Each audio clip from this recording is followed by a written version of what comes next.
Bonjour tout le monde.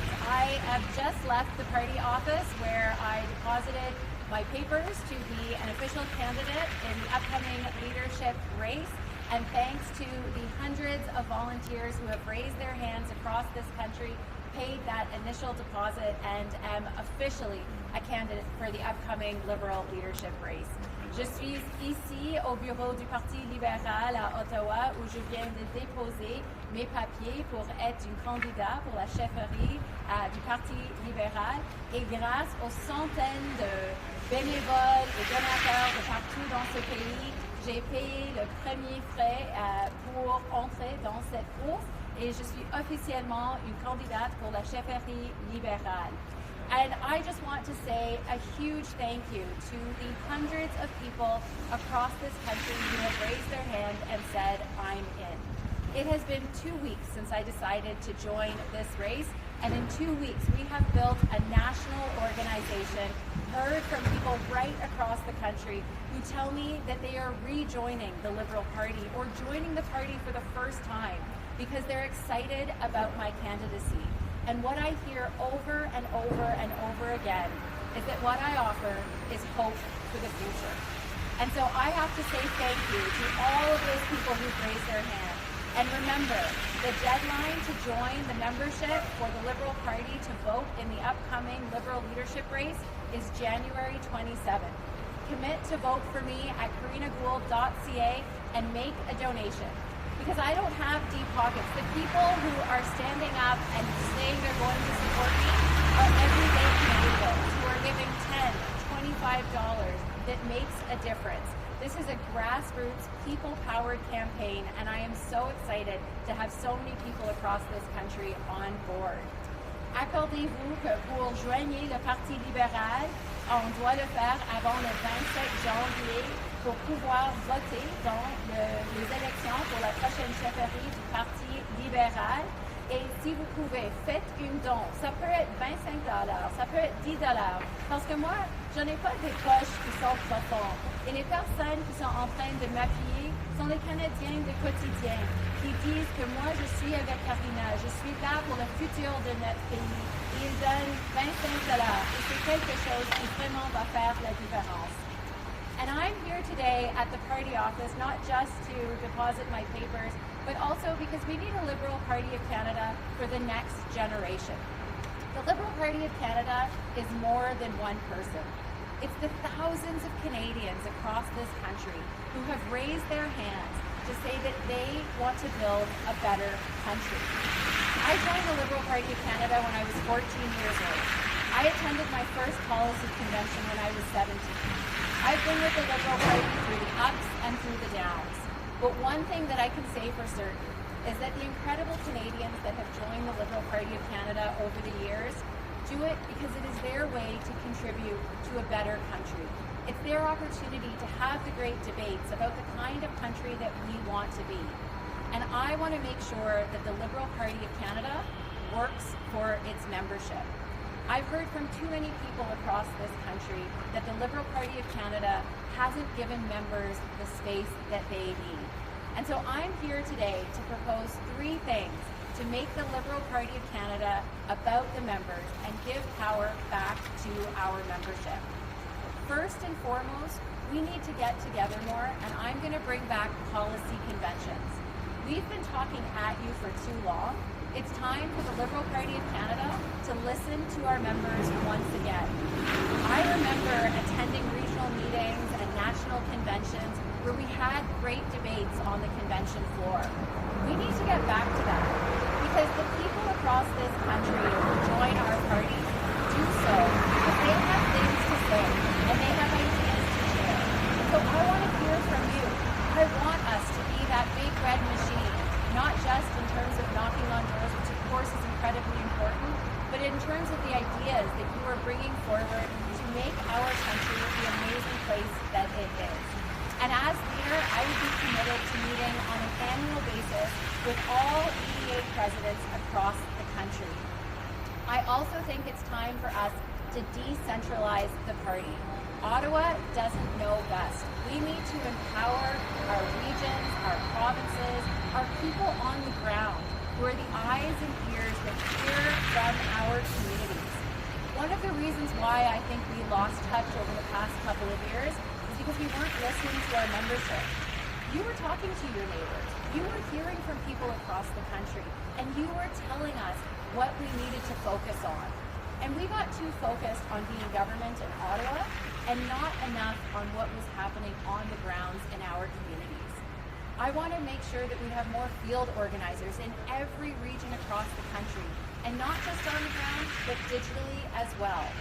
We ran an excellent campaign in 2015, but it's 2025 now, and we need to adapt to the current situation and make sure that we can campaign in 2025 and for years to come.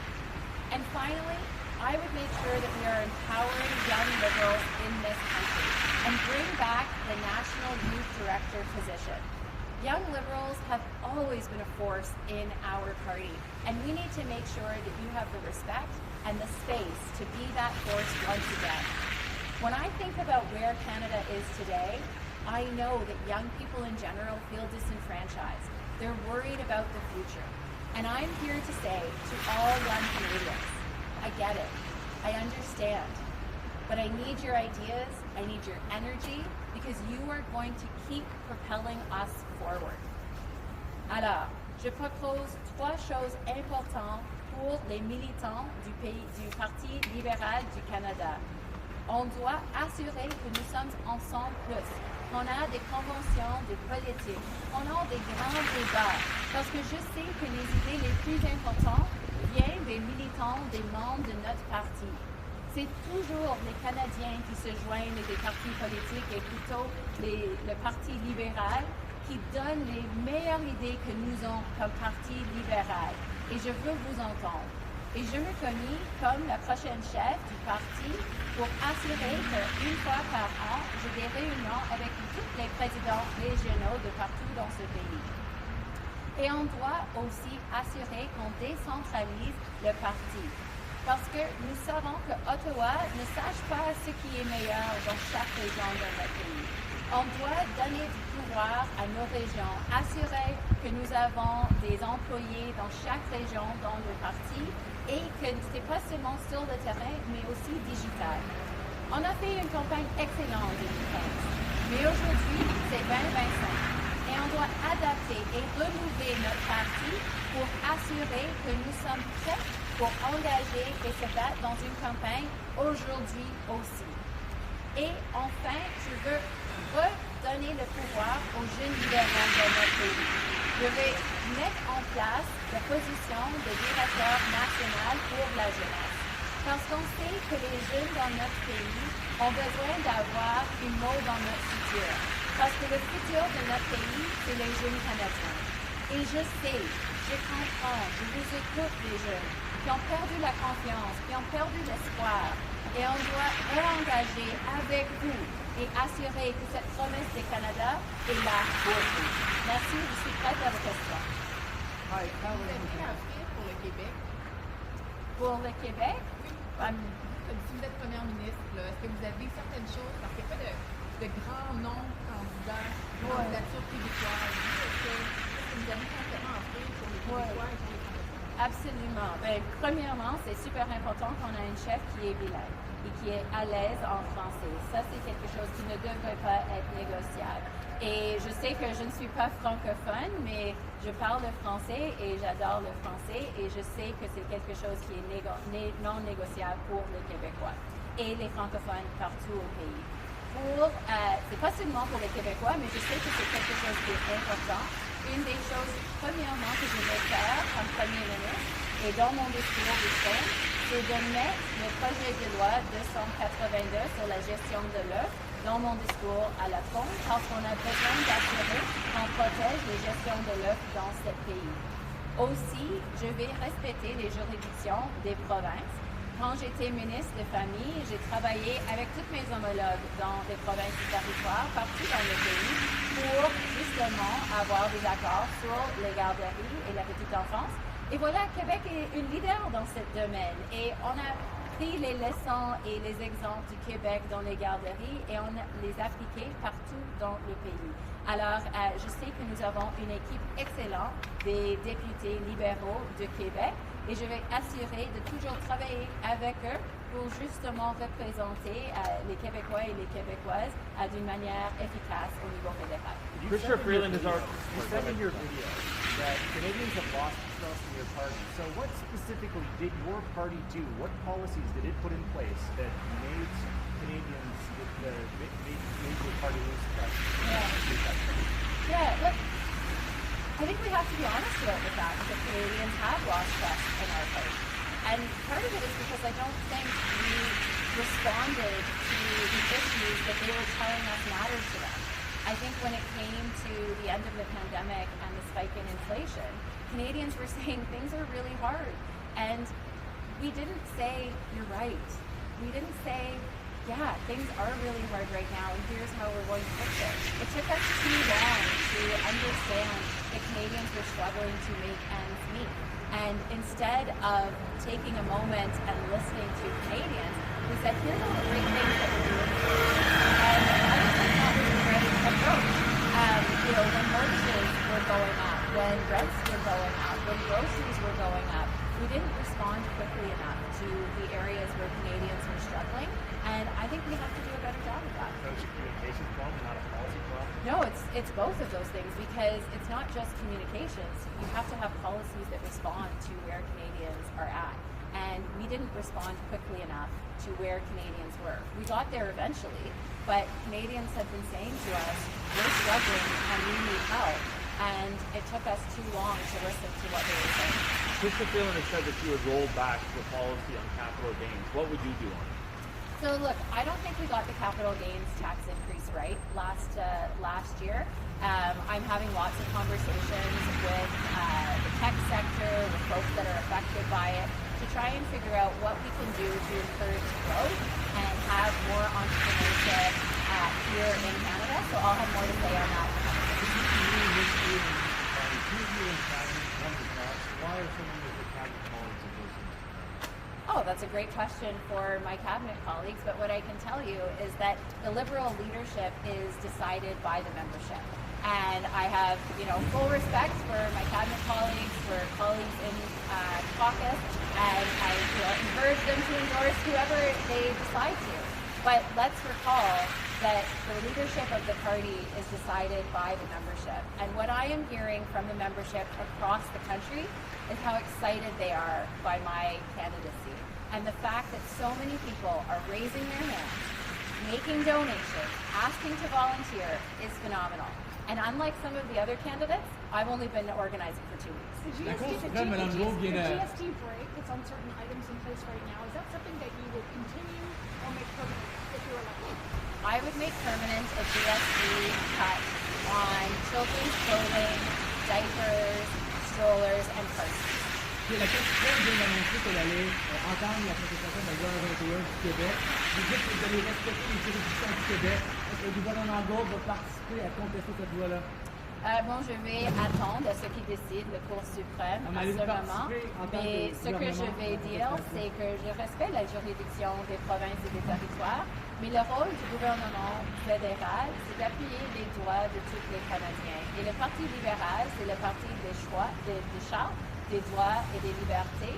Et mon travail comme chef du parti, comme Premier ministre, sera d'assurer que je protège les droits de tous les Il y a Canadiens. plusieurs de vos collègues qui disent, qui saluent votre travail, mais qui vont aller donner leur appui à certains candidats qui ont un peu plus d'expérience que vous. Comment vous vivez ça, vous, comme étant la plus jeune candidate? Est-ce qu'il n'y a pas un petit pincement au cœur qui se forme à cause de ça?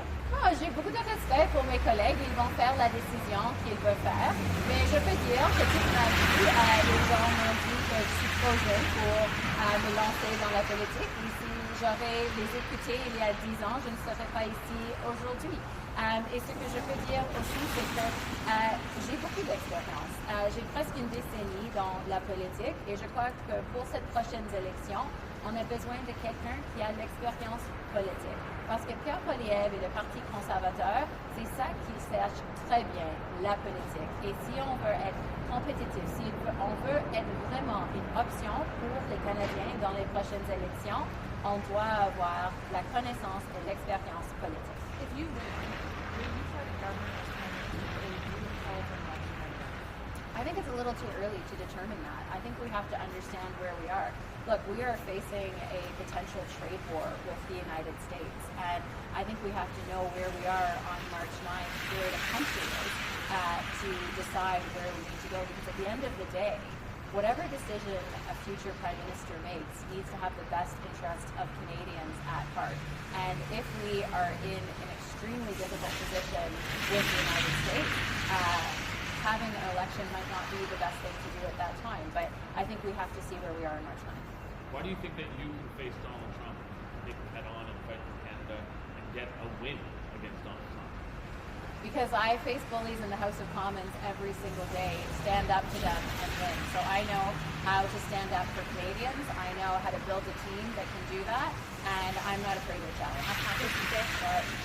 Moi, je me tiens debout chaque jour dans la Chambre des communes contre les personnes qui veulent m'intimider, et j'en ai pas peur. Et je sais que je peux se tenir debout pour les Canadiens, faire une équipe importante qui va défendre les intérêts des Canadiens, et j'ai la force et la confiance de la faire. Just in English on Bill 21, what do you think the Supreme Court today? I mean, personally, how do you feel about it? Yeah.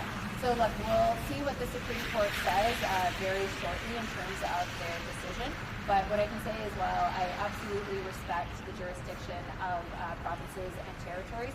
The role of the federal government is to defend the rights of all Canadians. And the Liberal Party of Canada is the party of the Charter, and our job is to defend the rights of Canadians. So I will see what the Supreme Court decides, but what I can assure Canadians is that as Liberal Party leader, as Prime Minister, I will always stand up for the rights of Canadians. En français sur le gain sur le capital, peut-être sur la planification sur le carbone aussi, il y a certains de vos collègues qui ont un peu tergiversé dans leur position. Ouais. Vous, comment vous voyez ça? Oui.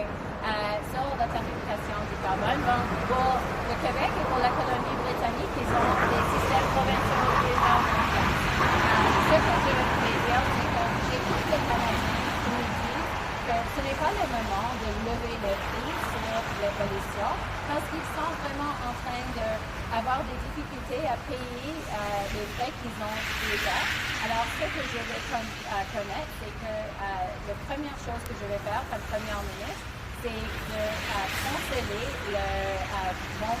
l'augmentation sur le prix de la pollution qui était visée pour le 1er avril et d'assurer qu'on sait que les grands polluants paient plus, mais aussi d'assurer que nous avons des programmes en place pour aider les Canadiens à faire les choix qu'ils veulent faire pour réduire leurs propres émissions.